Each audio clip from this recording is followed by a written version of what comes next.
আজি দেখুৱাম অভয়াপুৰীৰ শিঙিমাৰীস্থিত উজানপাৰা গাঁৱৰ কিছু দৃশ্য দেখুৱাম।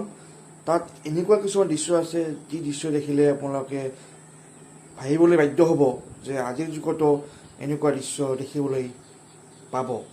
তাত এখন দলং আছে, দলংখন এনেকুৱা ভয়ংকৰ যে দেখিলে বুকু কঁপি উঠা দৃশ্য। লগতে গাঁওখনৰ বিভিন্ন পৰিৱেশ দেখুৱাম, সামগ্ৰিক পৰিৱেশ দেখুৱাম। বলক আমি যাত্ৰা আৰম্ভ কৰোঁ।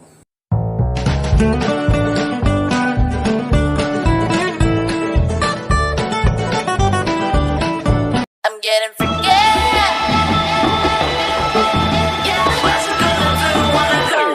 Everybody know I'm a visual. Yeah, I kill it cold like a criminal. I'm everybody. আজি আমি আহিছোঁ অভয়াপুৰী শিঙিমাৰীৰ উজানপাৰাত। আজি আমি বিভিন্ন পৰিৱেশ দেখুৱাম। বাঁহৰ দলং এখন দেখুৱাম, লগতে ফিচাৰী দেখুৱাম। এয়া আমি সকলোৱে গৈ আছোঁ এইদৰে আমি গাঁৱৰ মাজত যাত্ৰা আৰম্ভ কৰিছোঁ।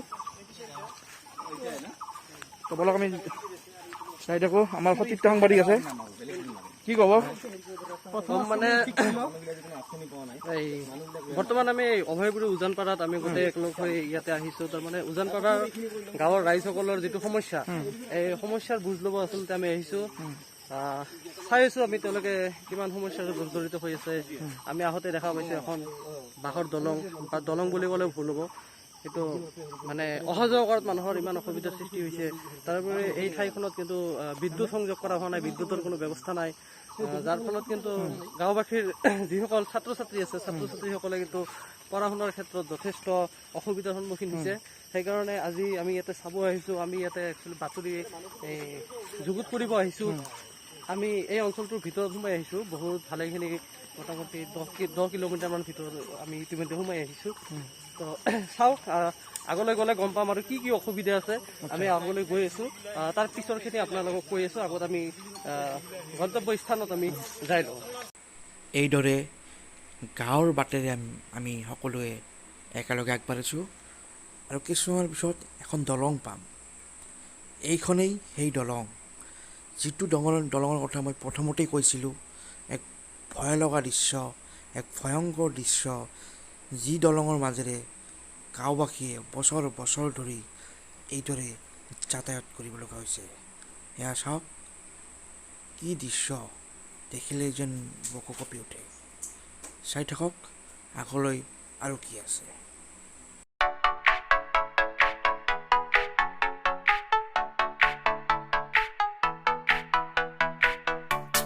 কেনেকুৱা লাগিল আপোনাৰ এই বিপদ সংকুলন যাত্ৰা? এক ভয়ংকৰ অনুভৱ আজি হৈছে মোৰ। হয়, এয়া দেখিছে, চাওক কি পৰিৱেশ। এই পৰিৱেশৰ মাজত এনেকুৱা আজিৰ দিনতো যেনেকুৱা এখন দলং থাকিব পাৰে, মই সপোনতো ভবা নাছিলোঁ। হয়, তো আজি যদিও মানে ভয় লগা দৃশ্য, তথাপিও কিবা কৰি পাৰ হৈছোঁ। যাওঁতে কি অনুভৱ সেয়া পিছত দেখা যাব। স্বস্তি নিশ্বাস ত্যাগ কৰিলোঁ। দলং পাৰ হৈ যেন এতিয়া হাবিৰ মাজত সোমাই পৰিছোঁ। এইদৰে চাওক,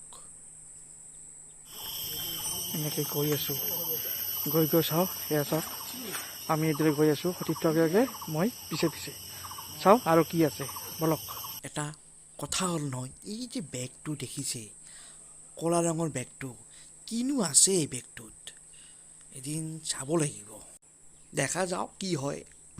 ইতিমধ্যে আমি এই উজানপাৰাৰ গাঁওখনৰ বিভিন্ন গাঁওখন আমি পৰিদৰ্শন কৰিলোঁ, আমি সাংবাদিক বন্ধুসকলে মিলি। মোৰ সৈতে এতিয়া আছে মোৰ সতীৰ্থ সাংবাদিক বন্ধু এজন। তো আজি আমি গাঁওখনৰ ভিতৰত গৈ কি ধৰণৰ সুবিধা অসুবিধা বা গাঁওখনৰ কেনেধৰণৰ সমস্যাৰ সন্মুখীন। আজি আমি ইয়াতে ৰাতিপুৱাই এই গাঁওখনলৈ আহিছোঁ, আৰু এই গাঁওখনলৈ অহাৰ পিছত আমি এটা বস্তু গম পালোঁ যে চৰকাৰে যিটো উন্নয়নৰ কথা কয়, আৰু চৰকাৰে যিটো হাৰত উন্নয়ন কৰিছে বুলি মানুহক জনায় বা সভা সমিতিত কিন্তু কৈ থাকে যে আমি এইবাৰ এইটো কৰিছোঁ, সিটো কৰিছোঁ, এইটো উন্নতি হৈছে, এইটো। কিন্তু আচলতে যদি আপুনি গ্ৰামাঞ্চলৰ ভিতৰত যায়, গ্ৰামাঞ্চল যিসমূহ ঠাই আছে সেইসমূহৰ ভিতৰত কিন্তু দেখিব উন্নয়নৰ নামত কিন্তু আচলতে একো হোৱা নাই। একেধৰণে আপোনালোকে হয়তো মোৰ পিছপিনে থকা শাকখন দেখা পায়েই আছে।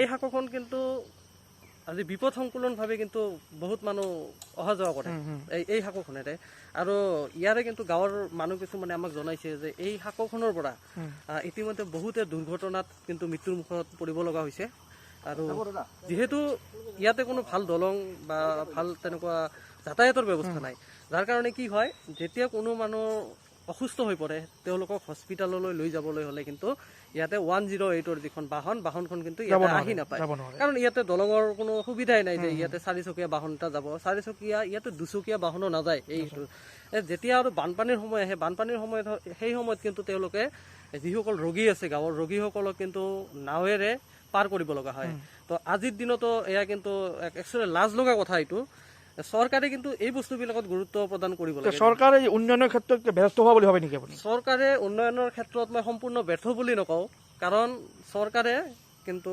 চহৰসমূহত কিন্তু বহুত উন্নত কৰিছে বহুত উন্নতমূলক কাম কৰিছে মই নকৰা বুলি কোৱা নাই কিন্তু যিবিলাক গ্ৰামাঞ্চল আছে গ্ৰামাঞ্চলত কিন্তু ভাবো যে চৰকাৰে কৰবাত না কৰবাত নিৰ্লিপ্ত ভূমিকা কিন্তু গ্ৰহণ কৰি আছে এইটো ক্ষেত্ৰত তাৰোপৰি আৰু এটা ডাঙৰ কথা হৈছে যে এই গাঁওখনত কেৱল এই শাকোৱে নহয় এই গাঁওখনত বিভিন্ন সমস্যা আছে তাৰে ভিতৰত মই কেইটামান আপোনালোকক ক'ব বিচাৰিছো এটা হৈছে বিদ্যুৎ এই গাঁওখনত কিন্তু বিদ্যুৎ সংযোগ হোৱা নাই আজি পৰ্যন্ত এই গাঁওখনত বিদ্যুৎ সংযোগ হোৱা নাই ভাৰত স্বাধীন হোৱা আমাৰ আজি কেইবা বছৰো পাৰ হ'ল 70টা বছৰ পাৰ হ'ল 70টা বছৰ পাৰ হ'ল কিন্তু এই গাঁওখনৰ কিন্তু একো উন্নতি হোৱা নাই এতিয়ালৈকে বিদ্যুৎ সংযোগ হোৱা নাই এই গাঁওখনত যাবলৈ বাটপথ নাই এই গাঁওখনত কোনো আঁচনি নাই চৰকাৰৰ যিবিলাক আঁচনিসমূহ আমি দেখা পাওঁ আঁচনিসমূহত লিখা থাকে যে এই আঁচনিসমূহ সৰ্বসাধাৰণ ৰাইজৰ কাৰণে দুখীয়া পৰিয়ালৰ কাৰণে কিন্তু আচলতে নহয় কিছুমান আঁচনি যিবিলাক আমি দেখা পাইছো প্ৰকৃত যিবিলাক বেনিফিচিয়াৰী থাকে বা যিবিলাক প্ৰকৃত হিতাধিকাৰী থাকে হিতাধিকাৰীসকলে কিন্তু এই আঁচনি কিন্তু লাভ কৰিবলৈ সক্ষম হোৱা নাই কিন্তু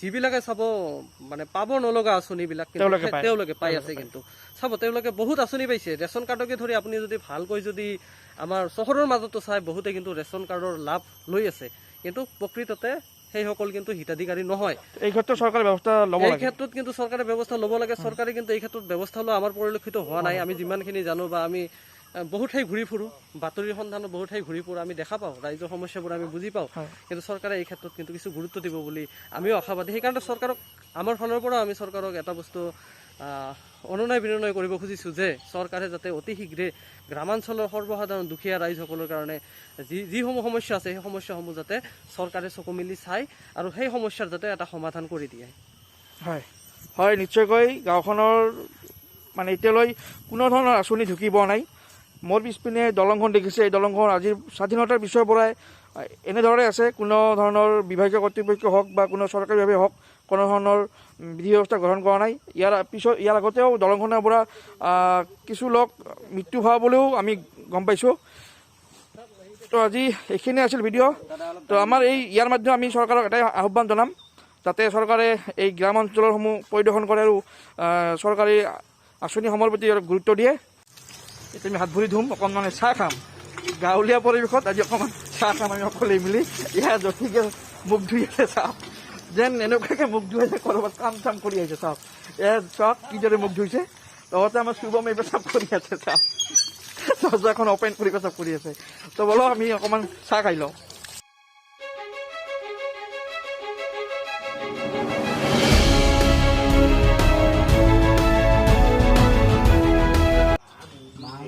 এতিয়া আমি এইটো চাহৰ দোকান আহিছোঁ চাহ খাম আমি সকলোৱে মিলি চাহ খাম এয়া বাইদেউ আমাক চাহ আনি দিছে এয়া জ্যোতিকেশ বহি আছে এয়া শুভম আমি কি কৰিম এতিয়া এতিয়া আমি খাই ল'ম কি খাম চাহ খাম গাঁৱৰ পৰিৱেশ কি অনুভৱ অনুভৱটো বহুতে ভাল কিন্তু সিফালে চাগে অকণমান বেয়া হৈছিল এতিয়া সেইখিনি অকণমান মন এটা ভাল লাগিছে ৰাতিপুৱাৰ পৰা ৰাতিপুৱা ওলাইছো নাখাই অকণমান পেটত কিবা যাব এতিয়া এতিয়া ঘড়ীও নাই চাহ এয়া চাওক এয়া চাহ শুভম চাহ লোৱা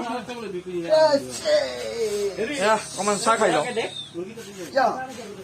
ইফালে ইফালে কিয় খালি ইংগেন গেছে মাৰিব লাগিছিল এটা হ'ব একো নাই গাঁৱলীয়া বোলে ভোক লাগিছে বলক চাহখিনি খাই লওঁ আমি চাহ খালোঁ এতিয়া ঘৰলৈ যাম অভয়পুৰীলৈ শুভম কি চাহ খোৱাটো হ'ল এতিয়া ক'ত চাহ খোৱা হ'ল বিনা পইচা চাহ খোৱালে আৰু কি এতিয়া ক'ত যাম এতিয়া আমাক নকলো আৰু কিছু নকওঁ কিয় কিয় কিয় কিয় মনত দুখ আছে নেকি মনত দুখ আছে কিয় কিয় কি হ'ল কোৱাচোন হা কি হ'ল বেয়া নাক মানে অকণমান খং কৰিছে, কিয় খং কৰিছে আমি পিছলৈ জানিম, সেয়া আমি পিছলৈ উদঘাটন কৰিম কিয় খং কৰিছে।